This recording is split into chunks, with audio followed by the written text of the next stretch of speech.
Quand on est amoureux, choisir de vivre ensemble n'est pas un moment anodin.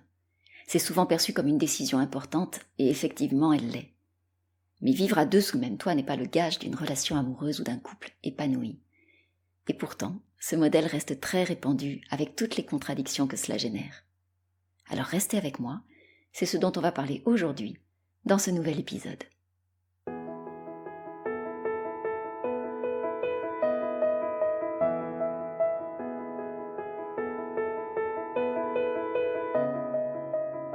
Bienvenue à la maison, bienvenue chez toi. Je suis tellement heureuse de t'accueillir ici dans cet espace, ce podcast qui vient mettre de l'énergie dans ta maison et dans ta vie. Je suis Valérie Fayolle, experte en Feng Shui de l'habitat, et j'ai à cœur de te partager chaque semaine tous mes conseils pour faire de ta maison un havre de paix et de vitalité. J'espère que tu trouveras ici des réponses à tes questions, des solutions, de l'inspiration aussi, et tellement plus encore. Bonjour à tous et bienvenue à la maison. Aujourd'hui, on va parler d'amour à nouveau, de votre couple ou de votre célibat et du lien avec votre maison. Quand on est amoureux, choisir de vivre ensemble n'est pas un moment anodin, c'est un marqueur important de l'histoire à deux. Et dès qu'on formule cette intention, on sent qu'on s'engage un peu plus. On s'engage vis-à-vis de l'autre et vis-à-vis de soi, et c'est pas anodin du tout. Et derrière cet élan d'amour, il peut aussi y avoir des peurs. La vie à deux sous le même toit ne garantit pas que ce sera facile, ni même que l'amour sera toujours là. On le sait. Et pourtant, ça reste le modèle le plus répandu dans une vision assez romantique du couple, et c'est assez contradictoire d'ailleurs. Dans cet épisode aujourd'hui, j'avais envie de revenir sur ces contradictions, et comment elles s'expriment dans la maison, quelle que soit notre situation, célibataire ou en couple. Souvent dans notre vie amoureuse, on aspire à autre chose, en éternel insatisfait.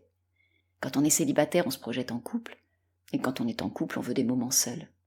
Je caricature un peu, je généralise, mais on s'est tous retrouvés dans cette situation d'insatisfaction à un moment ou à un autre de notre vie. Comme s'il n'y avait pas un juste milieu. Notre vie amoureuse, elle n'est pas toujours simple ni facile. Elle est pétrie d'émotions, de contradictions, de projections aussi. Et c'est vraiment un espace qui est très challengeant. Il y a soi, il y a l'autre, il y a l'entité du couple. C'est une équation avec plein d'inconnus. Qu'est-ce qu'on va construire ensemble ?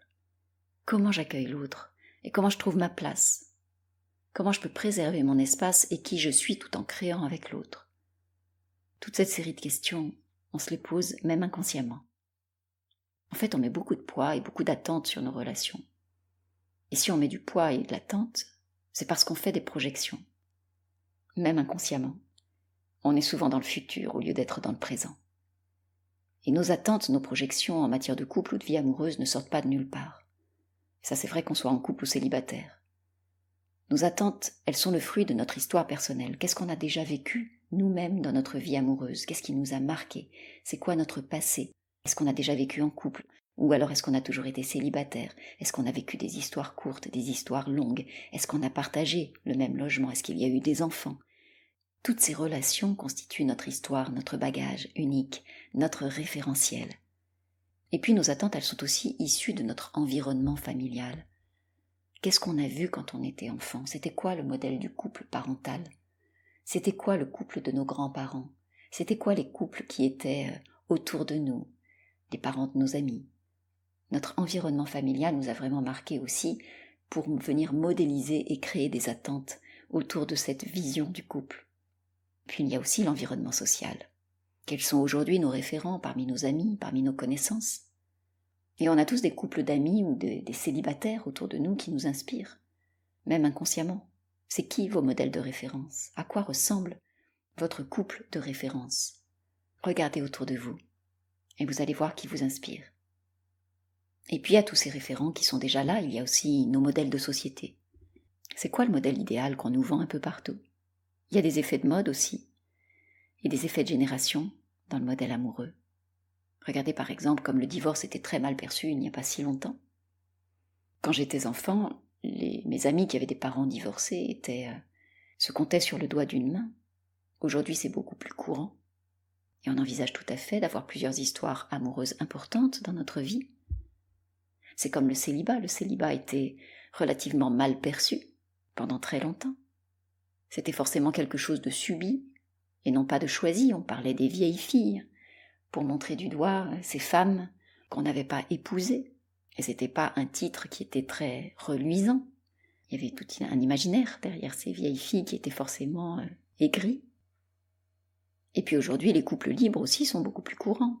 Donc il y a tous ces effets de génération aussi qui sont là, et nos modèles de vie amoureuse qui évoluent. Mais même si ça évolue, même s'il y a des effets de génération, le modèle du couple traditionnel reste très ancré. Ce que j'appelle le couple traditionnel, c'est le fait de vivre à deux sous le même toit.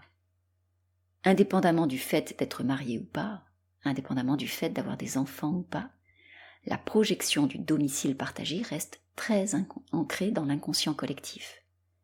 Ça continue d'être perçu comme un aboutissement, comme une consécration de l'intensité de notre amour. Regardez dans tous les contes de fées, on nous berce avec ça depuis qu'on est tout petit. Mais le prince emmène la princesse dans son château, ils se marièrent et ils eurent beaucoup d'enfants. Comme si c'était l'aboutissement de leur histoire, la finalité ultime, alors qu'en fait c'est que le début de l'aventure. Et regardez d'ailleurs à propos de mariage, regardez dans votre livret de famille, si vous êtes marié, mais le domicile conjugal reste l'une des obligations des époux, c'est dans votre contrat de mariage.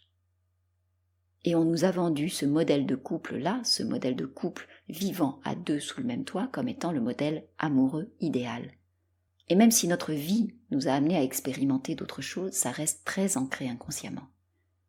Et d'ailleurs parfois quand on ne veut plus vivre sous le même toit que quelqu'un, ou qu'on ne veut plus entendre parler d'amour, qu'on ne veut plus entendre parler de couple, on fait des amalgames entre ces différentes notions, c'est parce qu'on l'a déjà vécu et qu'on est en réaction. C'est pas parce qu'on est neutre sur cette question-là. On n'en veut plus, mais ça reste très présent en nous, parce qu'on a du ressentiment. Et donc on se construit autour de ce modèle-là, soit en le cherchant, soit en le repoussant, mais ça reste présent. Donc la question, c'est de savoir ce que je veux vraiment pour moi, en prenant conscience du poids de ces modèles et de ces conditionnements, que ce soit pour mieux les choisir ou pour mieux s'en affranchir.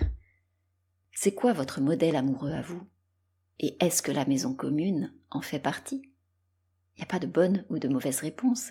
Mais moi, je vois plein de contradictions dans les maisons. Le modèle du couple et de la maison partagée n'est pas le gage d'un couple heureux. Et pourtant, on continue de s'y projeter. Alors que notre modèle est à inventer et à créer de toutes pièces avec l'autre. Notre histoire, elle est unique. Elle ne peut pas se décliner d'après des modèles préétablis, y compris quand il s'agit de décider si, quand et comment partager le même toit. Parce que nos projections, nos attentes vont nous enfermer dans des cases ou dans des schémas où on ne pourra pas être dans un état de création ou de co-création avec l'autre. Et ce sont aussi ces attentes et ces projections qui vont parfois nous empêcher de rencontrer l'amour. Et là, je voulais revenir sur les célibataires, ou en tout cas ceux qui ne souhaitent plus l'être. Souvent, quand on désire faire une nouvelle rencontre, on y va avec toutes nos peurs, on y va avec nos attentes, on y va avec nos projections, on y va avec nos contradictions. On part pas du tout léger. On veut cette rencontre, mais on a un boulet au pied. On y va à reculons. On veut être en couple et en même temps on veut pas.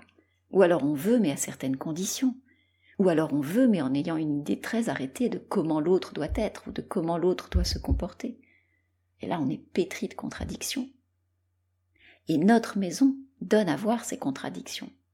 Dans votre maison qui est votre espace le plus intime, je peux voir si vous êtes effectivement disponible pour une rencontre ou pas.